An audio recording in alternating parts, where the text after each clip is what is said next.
Olá pessoal, tudo bom? Você sabe o que é biosseguridade? Já ouviu falar dessa palavra? E quais são as vantagens de se adotar procedimentos de biosseguridade no ambiente da aquicultura? Se você não sabe as respostas a essas perguntas, fique comigo que logo depois da vinheta nós vamos conversar sobre isso.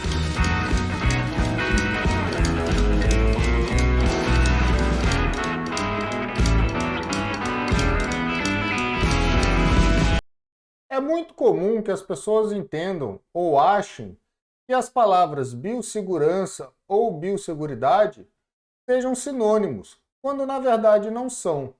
Embora elas englobem um rol de conhecimentos muito similares, de maneira geral, a palavra biossegurança ela normalmente é aplicada no âmbito da saúde humana, enquanto o termo biosseguridade é mais adequado para ser aplicado no âmbito da saúde animal.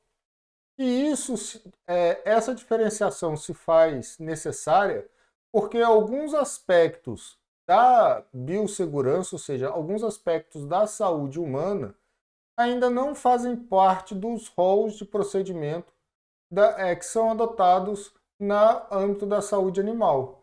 Embora hoje já se fale no conceito de saúde única, né?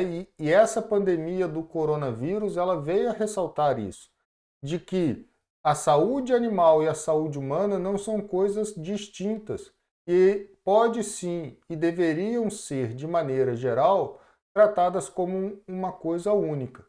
Mas ainda existe uma certa diferenciação nesses conceitos dessas palavras, tá certo? Então se pode definir biosseguridade como a ciência que estuda o conjunto integrado de medidas e procedimentos que previnem ou restringem ao mínimo a introdução, a instalação nos animais e a transmissão por estes dos agentes patogênicos. Então percebam que a biosseguridade ela é uma coisa muito ampla e por isso ela não está sob responsabilidade de apenas um elo da cadeia produtiva da aquicultura. Ela não está, por exemplo, só sob responsabilidade do governo do estado, ou do governo federal, ela não está sob responsabilidade apenas dos produtores ou das empresas que industrializam o pescado ou comercializam o pescado. Ela envolve e deve envolver um conjunto de medidas em que todos estes agentes façam a sua parte. Então, no conceito de biosseguridade, estão envolvidos os produtores,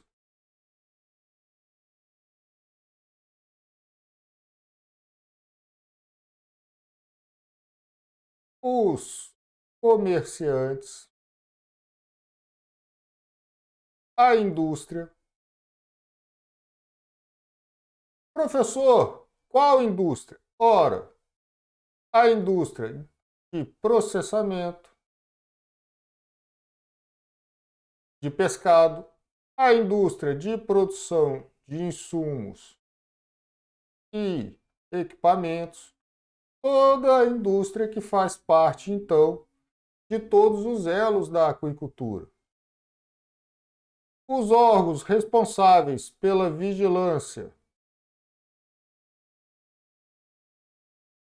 E vou apagar aqui, hein, galera. Responsáveis pela vigilância sanitária, animal, nas suas diferentes esferas, tá? Seja federal, estadual ou municipal. Os governos de maneira geral,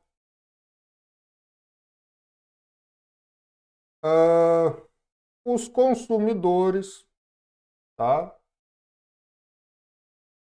Professor, como que os consumidores podem entrar dentro dessas atividades de biossegurança?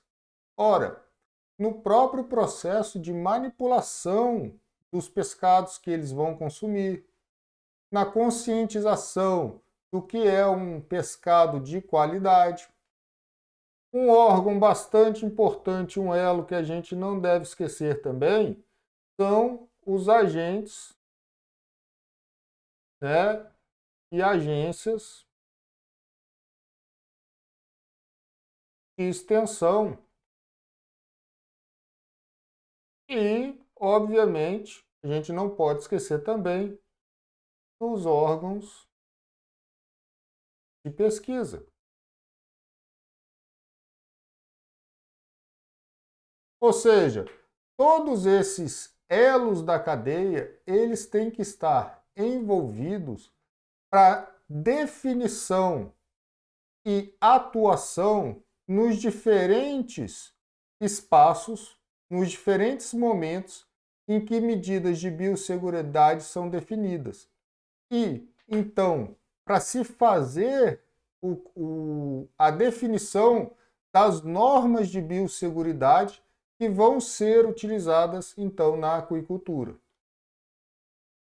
E o que é necessário para se aplicar as normas de biosseguridade? Então, ao aplicar as normas de biosseguridade, existem algumas coisas que devem ser levadas em consideração. A primeira delas é conhecer o inimigo. Ou seja, não dá para você estabelecer normas de biosseguridade se você não conhece o inimigo. Não dá para você definir procedimentos se você não conhece o inimigo. Essa pandemia nos mostrou exatamente isso.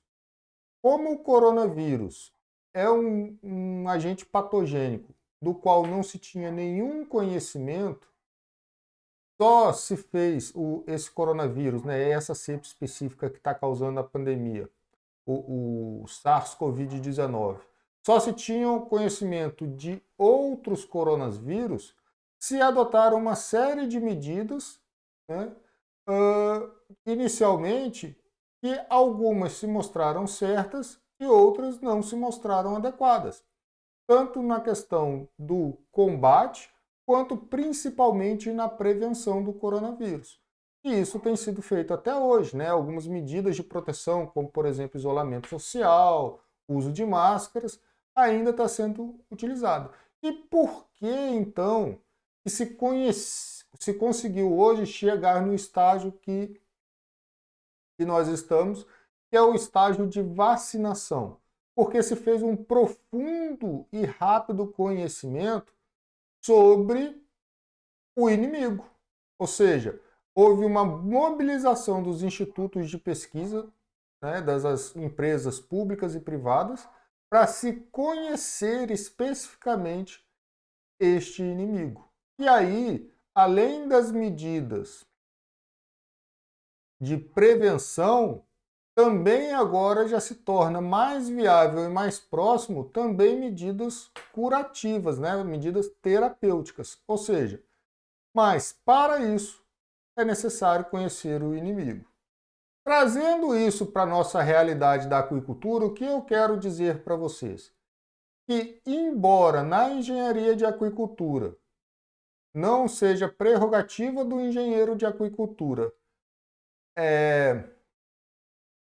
promover medidas terapêuticas, ou seja, prescrever medicamentos para cura de doenças para organismos aquáticos, é prerrogativa do engenheiro da aquicultura, de aquicultura, fazer todas as medidas profiláticas, bem como fazer o diagnóstico de doenças, tá?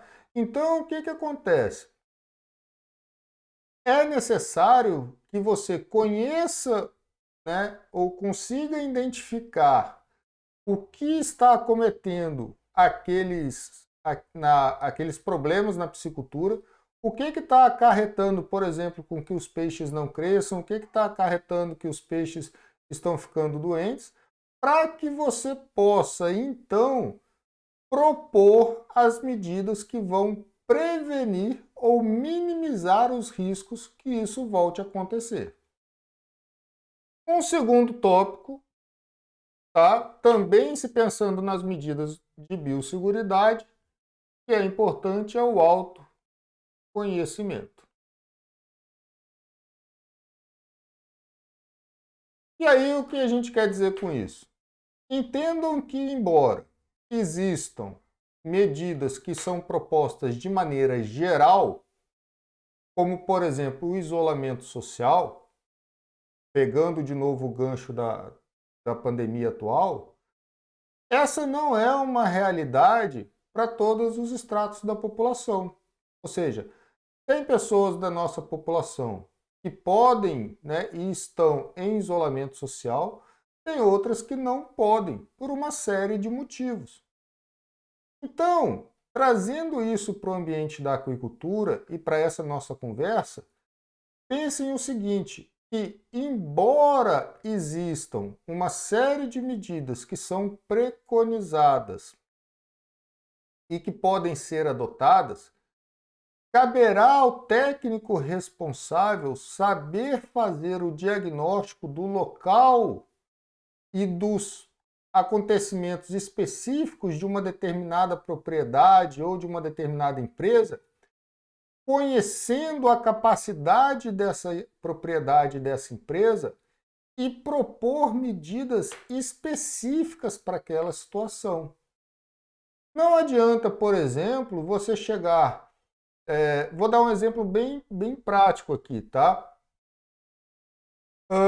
Não adianta você chegar, por exemplo, para uma pessoa que tem ali 1 ou 2 viveiros de peixes e propor, por exemplo, que ele compre um equipamento extremamente caro, né, vamos dizer assim, um oxímetro ou um multiparâmetros para ele monitorar a qualidade de água, quando talvez para ele, né, ou pelo tipo de situação dele, talvez um kit para monitorar alguns parâmetros de água seria uma coisa muito mais adequada. Bem como não adianta você prescrever coisas extremamente complexas se as pessoas tiverem capacidade limitada de investimento, como no exemplo que eu dei anterior, ou mesmo da capacidade laboral. O que eu quero dizer com isso? Eu quero dizer que muitas vezes você precisa simplificar para as pessoas os processos para que elas possam então compreender e fazer esses processos de maneira adequada. Porque existe uma capacidade talvez limitada de compreensão ou uma limitada capacidade de implementação de medidas. Um outro ponto que eu gostaria de chamar a atenção de vocês, então, que é também o conhecimento, tá? Para aplicar as medidas. Gente, hoje o mais comum de acontecer é você consultar o Dr. Google, tá? Dr. Google, ele responde às dúvidas do mundo. Mas entendam que muitas vezes na atuação profissional de vocês, vocês não podem esperar ou não terão acesso ao Dr. Google. As medidas elas deverão ser propostas e implementadas em tempo e elas possam se tornar efetivas. Além disso, tá? Dr. Google ele busca muitas informações, mas cabe à pessoa que está consultando o Dr. Google saber selecionar e filtrar essas informações. E para isso, para fazer esse processo de filtragem das informações, é necessário que você tenha um bom conhecimento dos princípios, das bases que fundamentam as medidas que devem ser adotadas. Então não basta você ter acesso ao Dr. Google ou não basta consultar o Dr. Google. Você precisa ter o conhecimento necessário para saber se aquilo que o Dr. Google está te falando é adequado ou não. Então percebam que esse autoconhecimento, né, esse conhecimento para aplicar, ele é vamos dizer assim, um conjunto, tá, de fatores que vão estar relacionados à base teórica que você tem, né, não só do conhecimento em si, mas do porquê fazer determinadas ações e também do conhecimento prático que você adquire. Então, tem uma frase que meu orientador do doutorado dizia que era assim: teoria sem prática é soberba, prática sem teoria é ignorância. Então vejam que o que eu quero dizer com essa frase para vocês é que num ambiente de nível superior e num curso superior que vocês estão fazendo, não basta saber o que fazer, né? Ter lá uma receitinha de bolo do que fazer. Ah, você tem que jogar tantos quilos de cal, você tem que jogar tantos quilos de sal. Não, não basta ter essas receitinhas de bolo pronto ou decorar isso ou conseguir isso através do Dr. Google. Você precisa saber o porquê isso é feito. Quais são as implicações? Por exemplo, o Dr. Google pode vir e dizer para vocês assim: olha, se para fazer a prevenção contra determinada doença, faça um banho de permanganato de potássio com tal concentração. Ora, interessante.